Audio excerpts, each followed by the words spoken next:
Republik ini lebih sakit daripada rakyatnya. Yang sakitnya itu sudah di level komplikasi. Perzinahan politik, pemerintah tuh harusnya takut pada rakyat yang sabar. Ketidakpercayaan publik kepada lembaga negara itu tanda yang begitu bahaya di dalam sebuah negara demokrasi. Dan MBG, maling bergedok gizi, yang pasti korup.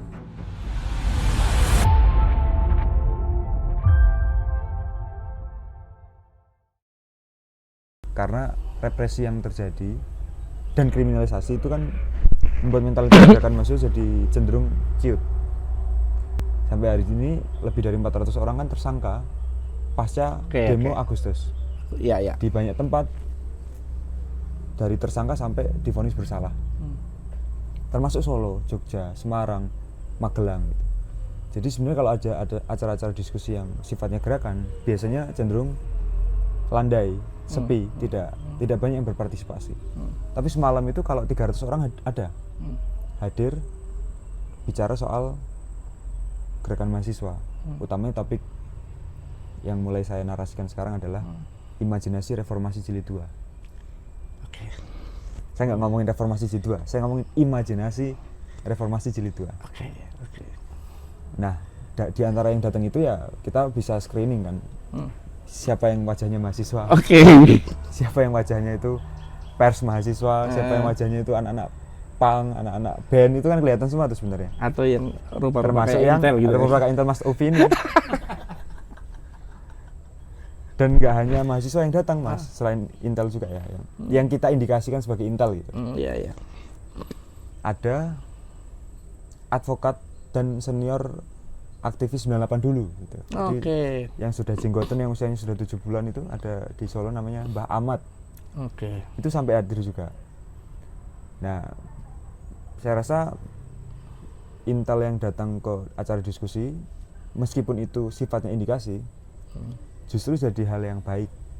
Supaya apa yang kita diskusikan itu sampai ke markas mereka. Jadi tidak perlu turun ke jalan, idenya sudah sampai. Sudah sampai ke sana. Intel itu sih membantu kami. Iya. Kurang ajar anak-anak sekarang ya. Enggak, pola begini kurang ajar loh. Baik, saya ada di rumah apa ini namanya? Omah Dongeng Marwah. Omah Dongeng Marwah, sebuah sanggar kelompok belajar kira-kira begitu, seukuran paket C ya. Paket B sama C. Paket B sama C, yang ternyata meluluskan atau mengantar seorang Tio Ardianto yang sekarang sedang dimusuhi banyak orang, ya, betul ya? Dimusuhi banyak orang itu, ya nanti penjelasannya nanti lah. Dimusuhi banyak orang, tapi disayang banyak orang. Tapi dicari banyak orang. Ya, beliau adalah ketua BEM UGM yang viral belakangan ini karena menurut saya menjadi satu pelecut atau cahaya baru gerakan mahasiswa yang katanya beliau tadi mengatakan agak suram, agak mencekam, dan Tio dengan keberaniannya standing dan itu membuka nalar sehat kita semua kira-kira. Saya akan ngobrol banyak dengan Mas Tio Ardianto, ketua BEM UGM yang saya kejar mulai dari Jogja awal-awal, nggak ketemu, akhirnya ketemu di Kudus di apa namanya ini? Omah Dongeng Marwah. Omah Dongeng Marwah. Mas Tio, aku langsung dengan satu pertanyaan yang menurut saya harus sampean jawab. Apa kabar Republik ini? Republik ini lebih sakit daripada rakyatnya. Rakyatnya alhamdulillah sehat, kuat, kita puasa dengan riang gembira, tangguh menghadapi pemerintah yang bobrok. Tetapi sayangnya di tengah rakyat yang sehat, kita punya republik yang sangat sakit. Yang sakitnya itu sudah di level komplikasi. Bicara soal sakit, saya selalu katakan, negeri ini sakit.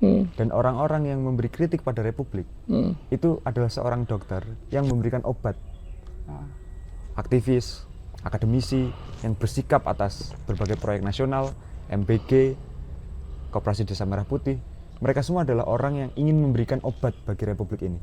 Sayangnya, orang yang memberi obat ini justru dimarah-marahin, bahkan ada yang dipenjara karena kebaikannya. Jadi republik ini tidak hanya sakit sebenarnya, tapi sudah gila. Karena yang sakit tidak lagi tubuhnya saja, tapi bahwa mentalitasnya ketika menghadapi obat jauh lebih dahsyat sakitnya ketimbang yang ada di tubuhnya. Oke, saya agak tertarik dengan pilihan diksi. Sayangnya masyarakat ini terlalu sabar. Ya, ini penting Pak ya. Ini ada sebuah energi potensial sebenarnya di situ. Sabar artinya kan ini sebuah pemahaman atau sebuah ada energi yang disimpan. Yang menurut saya mungkin pilihan kita sama nih bayangannya kemana Pak? Sampai kapan sih sabar masyarakat kita ini? Publik kita ini sampai kapan sih? Nah, soal publik yang kabarnya kayak apa nanti kita lanjut. Sampai kapan orang-orang sabar dengan ketidakjelasan ini kira-kira? Kalau kita lihat berita dunia di tahun 97-98, ketika Yugoslavia pecah, Uni Soviet pecah, Indonesia itu salah satu negara yang diramalkan juga akan pecah. Tapi ternyata kita masih bertahan sampai sekarang. Itu tidak lain dan tidak bukan. Alasannya adalah karena masyarakatnya ini tangguh, masyarakatnya ini kuat. Jadi tidak hanya bicara soal sekarang ya, tapi bahwa kita pernah mengalami masa di mana kita harusnya sudah pecah ketika 98. Nah, ketangguhan itu sebenarnya punya dua sisi. Dia bagus di dalam kebertahanan hidup sebuah bangsa. Karena buktinya kita menghadapi berbagai persoalan 65, 66, 98 kita masih bertahan. Tapi di satu sisi itu juga menjadi semacam peluang bagi kekuasaan itu untuk berdinamika atas kesabaran, ketangguhan rakyat yang ada. Jadi dibikin seolah-olah jangan sampai kesabaran rakyat ini sampai puncaknya. Jadi dibikin sampai 1 senti sebelum kesabaran itu habis. Oke. Dan itu terlihat sekali dari bagaimana cara kekuasaan hari ini bekerja. Misalnya dengan saya mengadopsi misalnya konsepnya Yombol Diat soal simulakra. Bahwa dunia ini dibangun atas citra-citra, imaji yang simbolik, tetapi sangat berlainan dengan realitasnya. Ketika Prabowo ngomong, "Hei antek-antek asing, Prabowo Gibran bersama rakyat Indonesia." Dia mengucapkan itu, dan itu viral di mana-mana, menjadi klip, ditonton banyak orang. Tapi di saat bersamaan, dia duduk sama Trump dan Netanyahu, yang tidak hanya pemimpin yang fasis, tetapi adalah penjahat dunia. Ini kan ada dua hal. Realitasnya adalah justru dia yang antek asing, tapi dia juga yang teriak antek-antek asing gitu. Nah, ini sebenarnya cara kekuasaan bekerja untuk membuat kesabaran rakyat itu ditarik dan diulur. Nah, itu yang terjadi sekarang. Maka penting bagi rakyat, pun mahasiswa sebagai salah satu motor dari perubahan sosial, untuk memaksa supaya kesabaran ini kita percepat habisnya. Pilihannya adalah mempercepat supaya kesabarannya habis, atau menambah kesabarannya sambil berharap kekuasaan akan berubah lebih baik. Meskipun saya sendiri tidak berharap kekuasaan akan berubah lebih baik gitu. Karena rasanya mana mungkin rezim yang tercipta dari perzinahan politik bernama putusan MK nomor 90 akan hidup selama 5 tahun dengan cara yang baik gitu. Ini istilah-istilah orang filsafat ya, kekuasaan yang lahir dari perzinahan politik. Maka pemerintah tuh harusnya takut pada rakyat yang sabar. Karena rakyat yang sabar itu bukan berarti mereka bisa dibohongi. Justru mereka yang paling sabar lah, mereka yang kemarahannya paling menakutkan. Ya. Oke, saya coba urei ya, ini biar biasa bahasanya tidak filsafat banget, agak longgar. Tadi kan saya tanya apa kabar Republik ini. Jawabannya tadi ada 2, Republiknya satu. Tapi Mas Tio mengatakan sayangnya ketika Republik ini tidak baik-baik saja, rakyatnya ini kemudian dalam posisi yang sangat sabar luar biasa. Mas, boleh nggak nanti sampean luruskan apa yang saya sampaikan ya? Kita ini sudah lama dipertontonkan dengan ketidakadilan yang jelas, hukum yang morat-marit, korupsi yang begitu, kekuasaan yang tadi saya pinjam istilahnya hasil perzinahan dari itu dan sebagainya. Rasanya publik ini nyaris tidak percaya dengan negara ini. Terus tadi juga saya sambung dengan sebuah pertanyaan, kapan sih kira-kira ini akan pecah dan mungkin terulang ya, saya nggak tahu istilahnya apa barangkali. Tapi mesti Mas Tio punya bayangan dengan apa yang saya bayangkan. Nah, sampai kapan gitu, toleransi itu? Ini sudah hampir tidak ada toleransi bagi. Ketidakpercayaan publik kepada lembaga negara itu tanda yang begitu bahaya di dalam sebuah negara demokrasi. kalau ini negaranya bukan demokrasi, ketidakpercayaan publik itu mungkin tidak menjadi faktor dari berjalannya negara. Misalnya sebuah negara yang sistemnya kerajaan, mau dia publik ini percaya atau tidak karena kekuasaannya absolut ya, tidak akan menjadi faktor. Tapi dalam negara demokrasi, ketika rakyat itu adalah faktor utama dari berjalan negara, maka ketidakpercayaan ini adalah sesuatu yang sangat bahaya. Dan itu sudah terjadi hari ini. Ketidakpercayaan publik itu sebenarnya menurut saya sudah sampai pada fase yang saking tidak percayanya, mereka udah nggak lagi mau membicarakan. Jadi kesadaran politik ekstrim lagi, lebih ekstrim lagi. Jadi kalau tidak percaya tapi masih bicara, itu kan masih ada kepedulian. Sekarang itu saking tidak percayanya, sampai kalau ibaratnya dengar nama Prabowo aja udah pengen tutup telinga. Publik itu udah sampai di fase itu. Udah sampai di fase itu. Itu kelihatan misalnya minimnya bahasa yang objektif untuk melihat pemerintah. Kalau Prabowo muncul di Reels, orang hanya ngomong sudah nyawit berapa kali orang ini. Ini kan bahasa yang sangat tidak objektif, yang menunjukkan bahwa keputusasaan dan frustasi publik itu luar biasa. Jadi ini levelnya udah tidak percaya lagi, sudah frustasi, sudah putus asa. Nah, ini yang kita sebut sebagai krisis politik.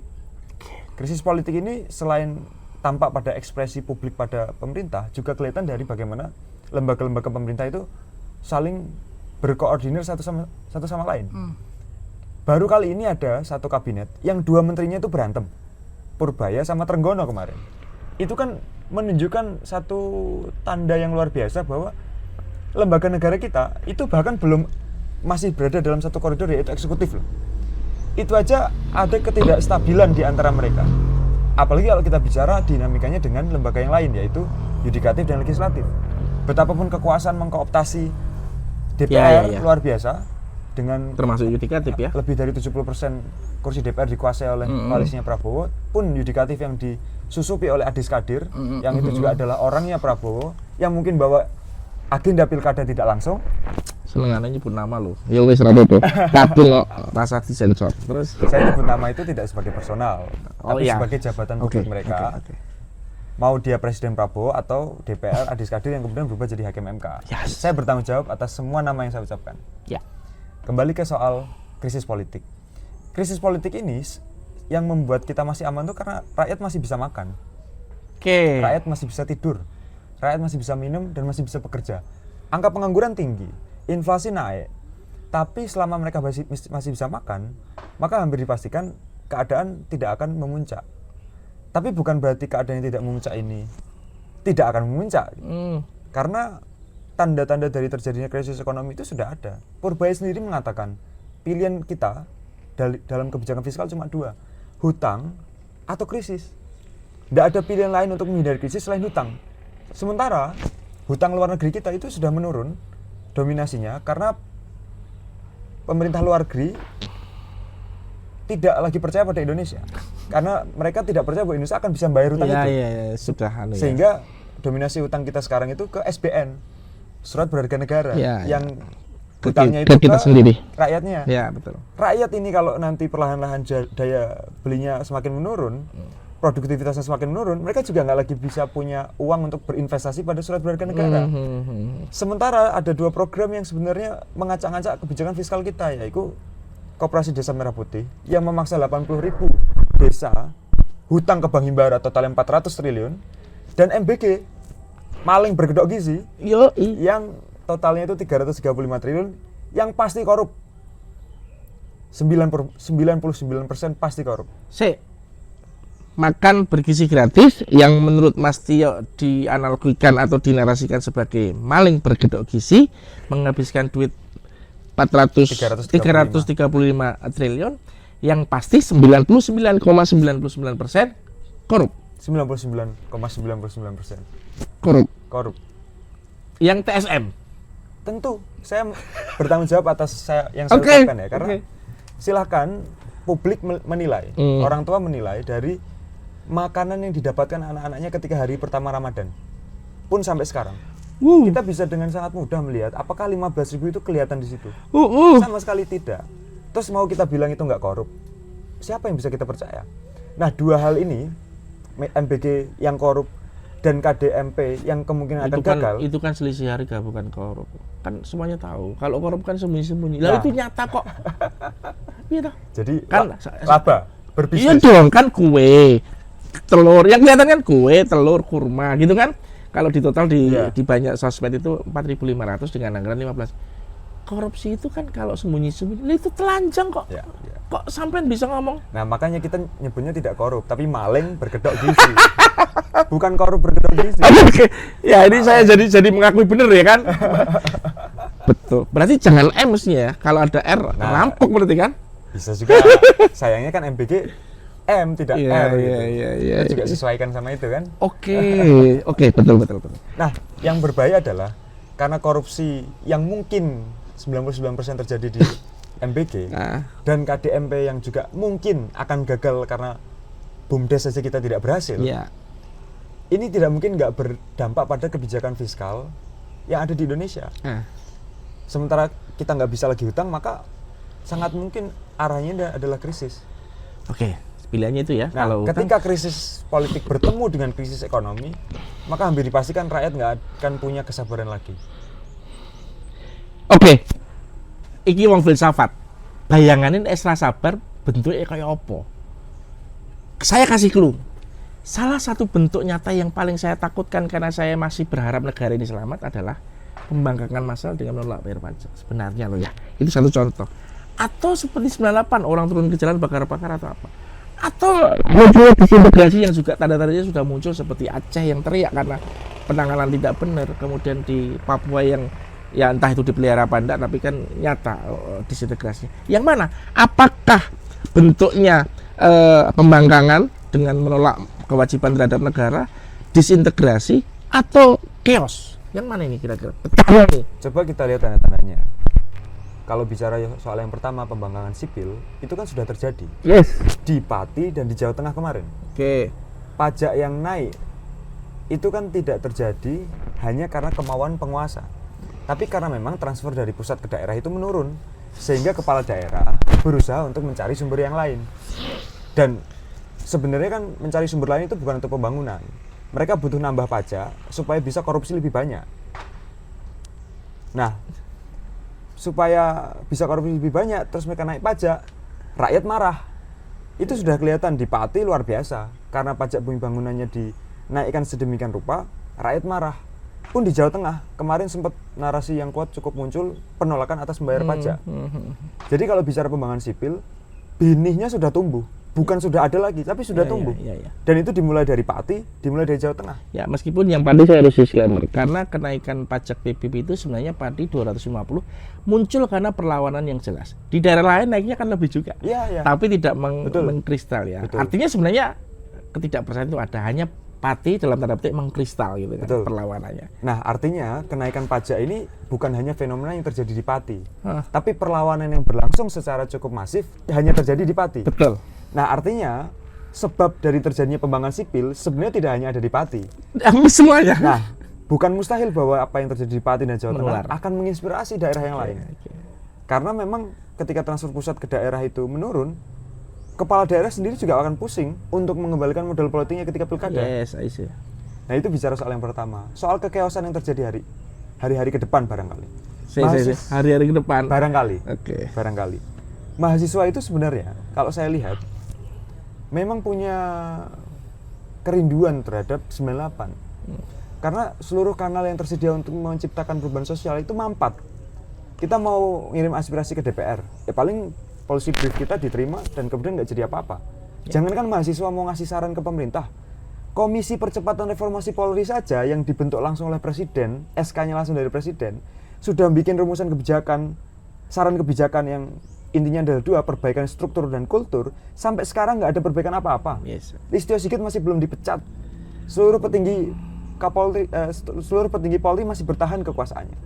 Jadi jangankan mahasiswa, lah orang selevel Profesor Mahfud MD saja tidak bisa sarannya itu dimentalkan oleh Prabowo. Kemampatan ini nggak mungkin akan bikin mahasiswa diam saja. Mahasiswa cepat atau lambat, dan pun saya akan keliling di mana-mana, melakukan konsolidasi imajinasi bahwa jangan-jangan reformasi jilid 2 itu terjadi sebentar lagi. Sehingga mahasiswa sebagai kaum intelektual perlu menyiapkan diri. Kita membawa proposal apa apabila reformasi itu ada di depan mata. Itu yang kedua. Yang ketiga tadi disintegrasi. Tanda-tandanya sudah kelihatan. Mu'alem sendiri mengatakan bahwa kalau pemerintah Republik Indonesia tidak adil pada Aceh, maka Aceh sebaiknya pisah saja. Itu yang ngomong bukan lagi jenderal pemberontak. Iya. Dia adalah kepala daerah yang dipilih secara konstitusional. Iya, betul. Dipilih secara konstitusional, dilantik oleh presiden. Gitu. Kalau orang yang dilantik oleh presiden berani mengucapkan itu, berarti rasa sakit dan keperihan bangsa Aceh itu sudah sempurna. Ya. Dan saya yakin yang mengalami hal itu tidak hanya Aceh. Aceh itu kan memuncak ketika terjadi ketidakadilan sikap pemerintah nasional pada bencana yang terjadi di sana. Loh, yang terjadi di banyak tempat, kalau kita bicara fair-fairan, ada banyak sekali tempat yang memberikan surplus luar biasa pada pemerintahan pusat, tapi di daerah lokal tidak mendapatkan dampak apa-apa. Iya. Jangan jauh-jauh bicara timur dan tambang, kita bicara soal Kudus. Kudus itu setiap tahun menyumbang 43 triliun kepada pemerintah pusat melalui bea cukai tembakau. Ya. Tapi dia hanya kembali 200 miliar. 10%-nya aja tidak ada. Even 1% juga tidak ada. Ini kan ketidakadilan yang luar biasa. Pun yang lebih parah di luar sana. Kan banyak lari ya ke Solo kemarin kan. Terutama di timur. Ya pastilah. Banyak sekali tempat-tempat yang menghasilkan tambang, dikeruk habis-habisan luar biasa triliunan. Tapi ketika bicara soal pendidikan, kesehatan di daerah tersebut, nggak ada yang berkemajuan. Betul. Nah, mustahil mereka itu tidak marah. Yang terjadi adalah kemarahan mereka mengendap. Kalau sudah ada pantikan satu saja yang kemudian menjadi kesadaran kolektif, kita tidak hanya akan disintegrasi, kita nggak hanya akan chaos, kita nggak akan hanya ada pembangunan sipil, ketiga-tiganya sekaligus akan terjadi. Ya. Apapun tadi ya, disintegrasi, chaos ataupun pembangkangan itu akan terjadi semuanya. Semua itu sudah diprediksi oleh presiden kita hari ini bahwa 2030 Indonesia itu akan bubar. Rasanya Prabowo tidak hanya meramalkan, Prabowo mungkin segera akan mewujudkan. Kalau tidak berubah, sejarah gitu kira-kira. Kalau tidak berubah. Saya. Jadi saya mau menggarisbawahi inkonsistensi. Satu ya tadi di yang saya lihat di sosmed, Samen itu selalu ngomong Prabowo ini bodoh, Prabowo ini tidak cakap, ya kan, mengelola ini. Tapi di diskus kita sore ini, obrolan kita di mana, Omah Dongeng Marwah ini mengatakan bahwasanya kayaknya Prabowo tahu deh dan mengelola dengan baik batas-batas tipis antara kesabaran dan meledak. Coba saya dikasih pemahaman soal itu. Ya begini, kalau saya nyebut Prabowo, saya nggak lagi bicara soal orang tua yang usianya udah 70 tahun lebih. Oke, itu simbol. Tapi kita bicara soal rezim hari ini. Oke. Jadi kalau saya sebut Presiden Prabowo bodoh, saya nggak bicara soal IQ orang. Saya tidak bicara soal fungsi kognitifnya. Oke, betul. Tapi kita bicara soal rezim yang inkompeten dan tidak menghargai ilmu pengetahuan. Itu. Nah, di satu sisi kita bicara soal bahwa meskipun demikian mereka sangat gagap dalam mensejahterakan, tapi sangat cerdas dalam menindas. Jadi tidak bisa kebodohan dan kecerdasan itu menjadi dua hal yang terpisah. Karena rezim hari ini adalah rezim yang sangat cerdas dalam menindas, tapi sangat bodoh di dalam mensejahterakan masyarakatnya. Jadi presiden kita bodoh atau cerdas? Cerdas dalam menindas, bodoh dalam melaksanakan tugasnya sebagai seorang presiden. Nah, itu zoom out-nya. Itu zoom out-nya. Maka kita berharap sebenarnya kecerdasan kebodohan itu berbalik. Tiba-tiba rezim ini berubah, cerdas dalam mensejahterakan, bodoh dalam menindas. Artinya tidak lagi penindasan, akomodatif, care dengan publik, tapi dia kemudian ya seperti idealis yang kita inginkan seorang presiden gitu lah kira-kira ya. Meskipun tadi saya tidak berharap ya. Karena soal komitmen dia pengennya lulus kalau sudah Prabowo tidak menjadi berstatus sebagai presiden. Waduh, bahaya ini. Oke. Nggak, saya nggak ada komitmen itu. Oh, nggak ada ya? Nggak ada. Ya sudah, itu tadi saya yang statement gitu kira-kira. Mas Tio, yang saya masih sanksikan tadi kan peluangnya sudah ada, indikator-indikatornya sudah nampak. Kemudian tadi sampean mengatakan tinggal peletupnya atau pemantiknya gitu. Apakah seorang Tio yang sekarang konon katanya narasi yang terbangun adalah banyak dikuntiti Intel itu, tapi selamat sampai sekarang masih utuh, dan katanya ketika saya dilemahkan apa dikuntiti, ditakut-takuti, begitu tidak membunuh saya secara ragawi maupun jiwa, maka saya akan semakin kuat. Apakah kondisi yang masih baik-baik saja ini menghindari pemantik ya kira-kira? Begini, kita kalau berhadapan sama tekanan dan teror, kita harus punya prinsip. Semakin ditekan, semakin melawan. Semakin diteror, semakin gacor. Nah, itu prinsip saya tuh. Maka terhadap seluruh tekanan yang ada, saya selalu berpegang pada apa yang diucapkan oleh Nietzsche. Something doesn't kill you will make you stronger. Sesuatu yang tidak membunuhmu akan menguatkanmu. Jadi selama saya tidak terbunuh jiwa dan raganya, maka atas seluruh tekanan yang ada, saya akan jadi lebih kuat. Nah, tapi jangan dibayangkan yang namanya perubahan mendasar. Mungkin kita bisa imajinasikan sebagai reformasi jilid 2, itu terjadi karena 1-2 orang. Itu terjadi karena kesadaran kolektif. Ini yang jadi pelajaran dari 98. 98 itu kesadaran kolektifnya hanya pada mahasiswa. Masyarakat secara umum cenderung menolak waktu itu mahasiswa berdemonstrasi. Karena dianggap macet, bikin rusuh. Betapapun kemudian masyarakat mendapatkan hasil manfaatnya atas perjuangan mahasiswa, dan kemudian merasa, oh ya, ternyata aku salah dan mahasiswa memang melakukan perjuangan. Hari ini kita punya pola yang lebih baik sebenarnya. Karena di tengah mahasiswa yang masih malu-malu, masih sedikit ingah-ingih, masyarakat justru merindukan demonstrasi. Jadi jangan diharapkan Tio itu akan kemudian dalam tanda kutip mengkomandoi peristiwa-peristiwa ke depan. Perubahan mendasar itu tidak perlu komando. Perubahan mendasar itu tidak perlu pemimpin. Yang diperlukan itu kesadaran kolektif. Yang kalau kesadaran kolektif itu ada, akan lahir solidaritas sehingga perubahan mendasar tidak lagi bisa terhindarkan. Itu yang akan membuat reformasi jilid 2 lebih berhasil daripada reformasi pertama. Karena reformasi 98 itu kan mau tidak mau harus kita akui. Menurut apa yang saya pelajari, itu bergantung pada pihak-pihak tertentu. Baik itu tokoh maupun status, dalam hal ini mahasiswa. Nah, kalau kita bicara soal reformasi jilid 2, kita nggak lagi bicara siapa dan apa, tapi kita hanya bicara soal rakyat Indonesia. Aku jadi curiga loh, Mas. Orang-orang yang kalaupun benar menguntiti sampean itu sebenarnya tidak ingin melukai, tidak ingin meneror, tapi menjaga ada dengan baik. Itu. Alhamdulillah. Kenapa? Karena kalau sampai ada pihak lain yang memanfaatkan situasi ini kemudian melempar meletup ke sampean, itu akan menjadi pemantik itu tadi. Justru yang menguntiti sampean itu sebenarnya menjaga sampean untuk tidak menjadi kambing hitam itu, kemudian rakyat menyalahkan itu semua. Sepakat nggak dengan saya? Ya, mari kita lihat nanti. Macar ruang, orang menguntiti itu kan menjaga sampean. Ya, terima kasih kepada yang jaga saya, nemenin saya. Oke. Oke. Mas Tio, ada banyak hal lagi yang tadi kan ngomong sekitar itu ya. Saya pernah discuss pada satu titik. Revolusi silent, pembangkangan massa dan sebagainya. Revolusi silent itu adalah membenahi apa yang terjadi 94 yang kemudian efeknya akan lama diselesaikan. Tapi kalau diselesaikan 1-2 orang dengan cara yang radikal, itu cepat selesai. Potensi sudah ada.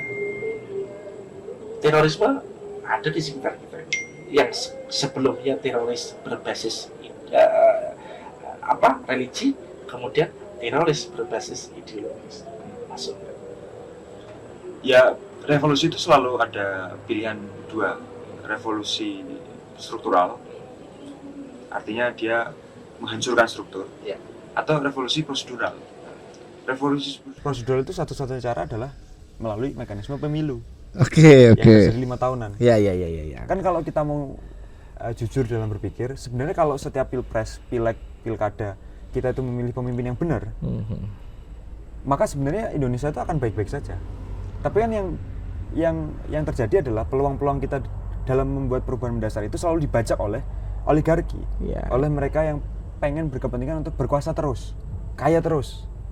Nah itu yang membuat kita jadi gagal di dalam melakukan revolusi prosedural yang nggak berdarah, yang relatif damai. Dari revolusi struktural yang kita harus adu di jalan sebagai Mas 98 itu memang resikonya besar. Dan problemnya ini akan sulit dibenahi karena oligarki sudah sukses mendowngrade demokrasi itu menjadi demokrasi transaksional kan. Masyarakat kita udah rusak dan itu adalah hasil daripada oligarki kan. Persis, makanya di 2009, begini, jangankan 2009, di 2024 kemarin, siapapun presiden yang terpilih, menurut saya Indonesia itu nggak akan jadi lebih baik luar biasa. Pasti tetap mengalami struggle yang seperti ini. Karena?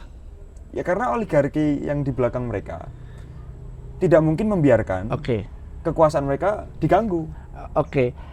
Berarti siapapun, termasuk Prabowo sekarang ini sebenarnya tidak dalam posisi independen. Nah, itu rasanya tepat. Tetapi Prabowo ini kebangetan. Siapapun akan merasa berhutang dengan oligarki, tertindas oleh oligarki dalam tanda petik, dikendalikan oleh oligarki. Termasuk Prabowo. Ini kebangetan betul. Kebangetan. Pak Presiden jujur dari hati nurani saya harus sampaikan beliau kebangetan. Karena beliau tidak mau belajar untuk mendengar apa suara rakyat. Udah berkali-kali rakyat mengatakan sebaiknya MBG itu tidak usah ke semua anak-anak. Ya. Kalau data BPS mengatakan kemiskinan kita tuh hanya 9,25%. Mestinya itu saja. Harusnya itu saja. Kalau mau mengentaskan stunting, coba kita pakai data stunting. Cuma 19%. Meskipun kita nggak bisa bilang cuma ya. Tapi dibandingkan 100%, ya 19% itu kan cuma. Sayangnya, yang terjadi sekarang apa? Targetnya adalah tetap 82 juta anak-anak Indonesia. Semua anak-anak. Itu kan membuat kita bertanya. Karena kalau kita bisa save the money hanya untuk mereka yang membutuhkan, kita itu bisa menggratiskan seluruh anak yang hari ini kuliah. Kita bisa gaji guru honorer dengan layak. Analisa itu nggak bisa didebat, itu betul gitu. Tapi kira-kira kenapa sih presiden kita itu ngotot harus semuanya itu apa sebenarnya? Menurut Mas Tio Ardianto, presiden kita punya ketidakpercayaan diri yang luar biasa. Meskipun orang bilang dia punya NPD, narcissistic Prabowo disorder. P-nya diganti Prabowo. Meskipun orang-orang bilang NPD, tapi menurut saya enggak. Presiden kita itu justru sangat tidak percaya diri. Buktinya apa? Buktinya dia tidak cukup untuk mengembalikan modal politiknya di 2024. Dengan mekanisme MBK yang seperti ini, menurut saya dia mengumpulkan modal politik untuk 2029 karena dia nggak percaya diri bahwa dia akan terpilih lagi. Maka dia mengandalkan transaksi dalam bentuk uang untuk menyiapkan kemenangannya lagi.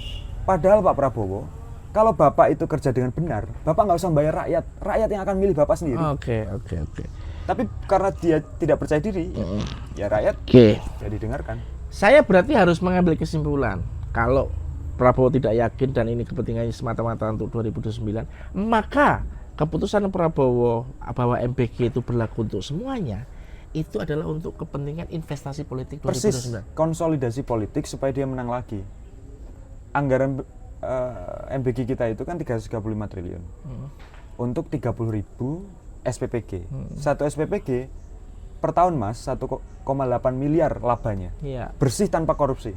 Itu belum kalau dia mainin bahan baku, kan bisa saja. Kayak sekarang MBG kering. Dia jadi owner SPPG sekaligus pemasok bahan baku. Cek saja, tanya ke tukang-tukang sayur. Sekarang banyak kok rantai pasok yang diputus gara-gara sejak dari awal itu udah diborong sendiri, udah diborong oleh SPPG. Jadi yang owner itu udah dapat 1,8 miliar dari dia berinvestasi atas SPPG. Dia dapat juga dari pemasok bahan baku. Laba.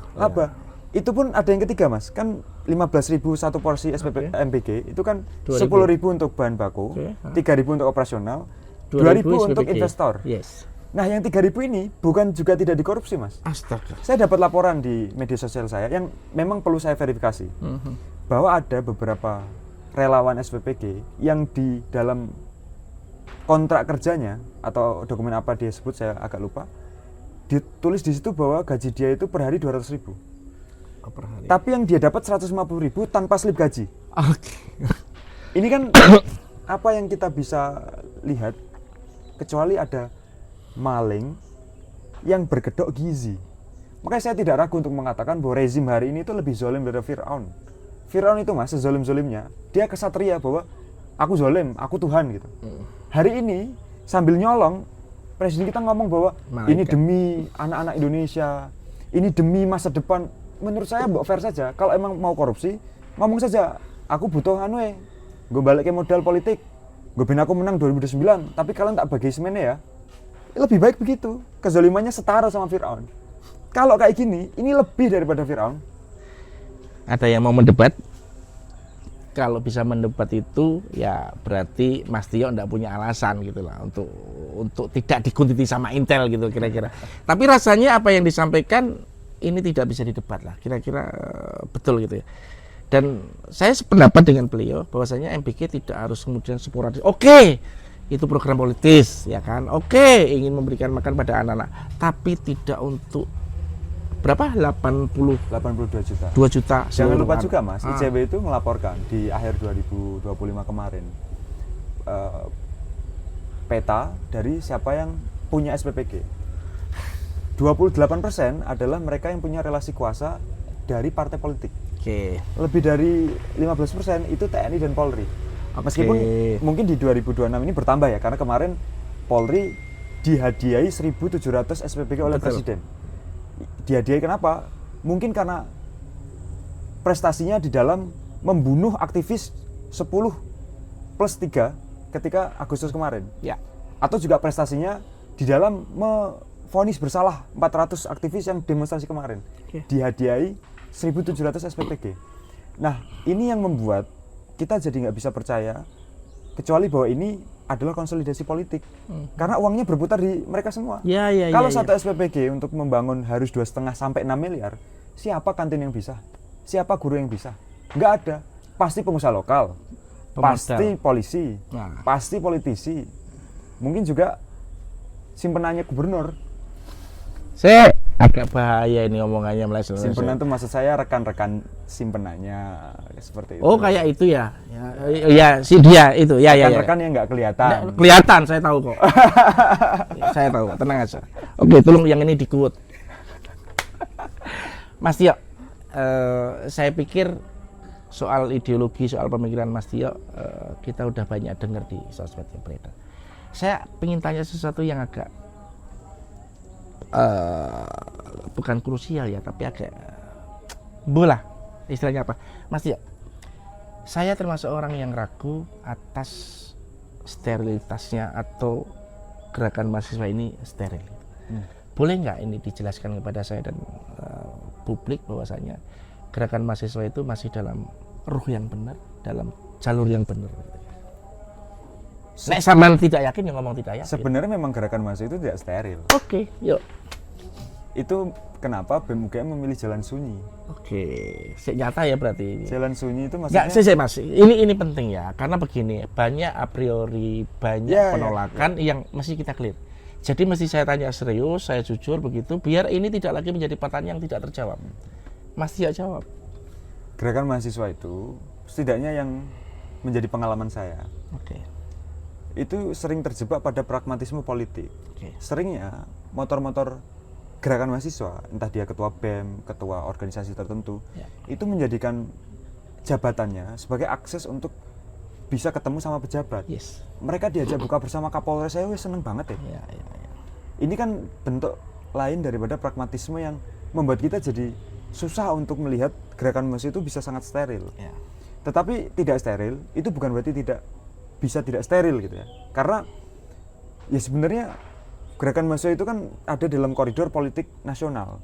Dan politik nasional itu memang berusaha untuk mensituasikan gerakan mahasiswa supaya berada di tangan mereka. Supaya nggak melawan, supaya terkondisikan. Dan pengkondisian itu secara serius dan masif dilakukan. Kita BEM UGM termasuk yang selalu menolak pada setiap pengkondisian itu. Detailnya saya tidak mungkin cerita. Tapi level pengkondisiannya itu sudah sedemikian rupa sampai seorang aktivis mahasiswa, terutama pimpinan organisasi, selesai dia menjabat sudah bisa langsung beli mobil minimal Fortuner. Artinya memang teman-teman di pergerakan mahasiswa itu juga dalam posisi jalan yang very very koloso ya. Sedikit salah langkah sebenarnya dia sudah mengkhianati itu sendiri gitu ya. Kita bisa melihat itu sebenarnya tidak berdiri sendiri ya. Gerakan mahasiswa itu kan sejak 2019 memang sengaja dibungkam. Iya. Hanya ada satu demonstrasi yang terorganisir oleh mahasiswa yang cukup besar di 2019, terakhir 2019, reformasi di korupsi. Setelah itu gerakan berlanjut, tetapi bahkan Agustus kemarin bukan mahasiswa yang mengorganisir. Nah, pembungkaman itu kan terjadi pertama ketika MBKM. MBKM itu kan bikin mahasiswa jadi lebih pragmatis karena sejak awal dia nggak bicara soal organisasi, dia bicara soal magang dan kesempatan kerja. Cepat selesai dan karena punya durasi dan sebagainya. Ini bertemu dengan lapangan pekerjaan yang menyempit sehingga ada peluang untuk lebih dahulu berkompetisi pada pendapatan pekerjaan, maka dia juga akan mengambil itu. Apalagi biaya pendidikan kita semakin tinggi, sehingga orang-orang mahasiswa cenderung khawatir kalau dia memperpanjang masa studinya, maka akan lebih banyak juga uang yang dia harus keluarkan. Sementara uang ini tidak akan menjamin bahwa dia akan dapat pekerjaan. Nah, ini ditambah dengan COVID-19 yang memutus rantai regenerasi. Aktivis yang pra-COVID dan pasca COVID nggak ketemu. Nggak kita dengar tuh cerita-cerita senior tentang gimana dulu abang-abang ini demo. Padahal itu penting bagi gerakan. Nah, pembungkaman itu secara terstruktur menurut saya memang dilakukan oleh kekuasaan. Dan hari ini sangat berhasil. Ditambah dengan godaan serta ancaman. Godaannya adalah ya pragmatisme, mungkin uang, mungkin akses, mungkin jabatan. Ancaman, penculikan, kasus, mungkin ada yang tersandra, saya tidak tahu. Tapi dua-duanya berjalan beriringan dalam alhamdulillah BEM UGM konsisten pada nilai bahwa kita berdiri di jalan sunyi yang bercahaya bersama rakyat Indonesia. Clear, sebentar. Sampai diteror sudah, digoda pernah? Sering. BEM UGM itu adalah BEM pertama yang ditelepon istana untuk datang ke istana di demo Agustus. Dan yang pertama menolak. Kawan-kawan yang datang ke sana itu beberapa, yang ngasih kontak mereka ke istana itu ya saya juga. Jadi kalau saya ditanya beberapa orang juga, nanti kalau misal mau dikasihin, loh jangankan kalau, kita udah nolak. Pernah ya? Sering. Oke. Itu jadi, astaga, ini saya gimana ya? Berarti betul bahwasanya seluruh organisasi elemen gerakan mahasiswa itu dalam posisi yang terus dipantau, kalau tidak diteror ya digoda agar terkendali dengan baik. Dan itu dirasakan betul sama Mas. Itu terjadi secara sangat terstruktur dan kita tahu orang-orangnya. Mereka juga bagian dari yang dulu meramaikan gerakan mahasiswa. Oke. Sekarang saya ingin kuantitatifkan itu angka. Kalau misalnya angkanya 10, berapa angka yang masih bisa diharapkan sterilnya? Regenerasi gerakan mahasiswa itu kan kalau berdasarkan organisasi setiap setahun sekali ya. Dan kita ada di awal tahun sekarang, sehingga ada banyak sekali generasi baru dari gerakan mahasiswa. Menurut saya yang lalu biarlah berlalu. Kalau yang lalu ya barangkali 8 dari 10. 8 dari 10 tidak steril? Tidak steril. Oh! Dan tidak semuanya itu tidak steril karena memang pengen. Ada juga yang terpaksa.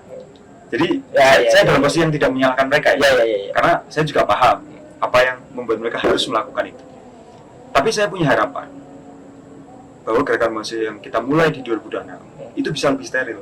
Karena ini adalah generasi baru, pimpinan-pimpinan organisasi, mungkin ketua BEM, ketua organisasi ekstra, mereka harusnya menyadari diri bahwa krisis politik ini tidak lagi bisa dipertahankan dan perlu dikonversi menjadi perubahan sosial, dan motor yang bisa diharapkan adalah mereka. Saya harap kalau tahun lalu itu 8 dari 10 itu tidak steril, maka tahun ini 8 dari 10 itu yang steril. Semoga. Oke. Saya ingin fair, Mas. Ketika saya mencoba bertanya langsung pada Mas Tia, saya ingin Mas Tia juga boleh tanya pada saya. Seberapa sampean percaya dengan media mainstream? Sebenarnya bukan tidak percaya atau percaya, tapi kita tahu bahwa represi itu kan ada dua jenis, represi negatif sama represi positif. Represi positif itu yang saya sebut sebagai godaan tadi. Hari ini media itu mau tidak mau untuk bertahan di dalam pengelolaan perusahaan maupun persnya, memang butuh biaya. Dan pembiayaan media itu kan tidak semua dari iklan swasta, tapi ada juga dari pemerintahan, baik itu pusat maupun lokal. Nah, kita pahami itu bahwa memang media itu punya kebergantungan atas pihak di luar dirinya, sehingga harus dipahami apabila ada media yang memilih untuk kong kali kong dengan Sama kekuasaan. nek tegor apa loh? Saya sudah fair ini. Saya jelaskan Yang lebih ini lugas tidak apa-apa. dasarnya dulu. Nah, dengan situasi seperti itu, menurut saya tidak mengherankan Ya, apabila hanya sedikit media yang berani mengkritik secara lugas pemerintah. Tetapi menurut saya masyarakat perlahan mulai punya media alternatif. Jadi media-media mainstream yang hari ini berkong kali kong dengan pemerintah, silahkan habiskan itu uang pemerintah, jilat terus itu pemerintah. Tapi jangan dibayangkan dengan melakukan itu rakyat jadi bisa kalian bodohi terus-terus. Rakyat sekarang punya media alternatif yang namanya media sosial mereka sendiri. Untuk mengatakan bahwa MBG itu maling berkedok gizi, mereka nggak butuh Tribun, mereka nggak butuh media-media yang lain, mereka cukup dengan media sosialnya sendiri. Nah, maka itu jadi tantangan bagi media mainstream. Ketika jilatan pada kekuasaan itu tidak lagi bisa memanajemen opini publik agar pro terhadap pemerintah, sementara pemerintah terus-menerus dipandang secara curiga oleh rakyatnya, maka pemerintah harusnya sudah mulai berpikir ulang untuk ngasih iklan ke media mainstream. Oke. Saya boleh jawab dulu ya ini. Ya, saya tidak menolak apa yang disampaikan Mas Tio, tapi saya kepingin Tribun tetap menjadi bagian media yang merawat demokrasi kita ke depan menjadi lebih baik. Nek ora tidak mungkin saya memburu Mas Tio jauh. Ya ini insya Allah bukti lah bahwa Tribun Oke. dengan segala tantangannya tetap berpihak ke rakyat Indonesia. Ya. Sampean bisa lihat juga nanti mana yang diedit, mana yang enggak tahu. Mas Tio, saya pikir kalau kita discuss ini karena tempatnya juga asik, suasananya asik, kita nggak akan selesai sampai subuh besok. Tapi rasanya ndak elok dan saya beri kesempatan Mas Tio untuk ketika tadi saya bertanya tentang apa kabar Indonesia, maka Mas Tio boleh menutup bagaimana Indonesia ke depan kira-kira.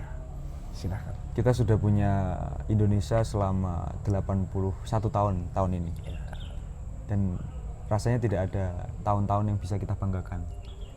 Selalu kita naik turun, selalu kita punya banyak sekali tantangan, dan puncak dari tantangan Indonesia itu saya kira hari ini.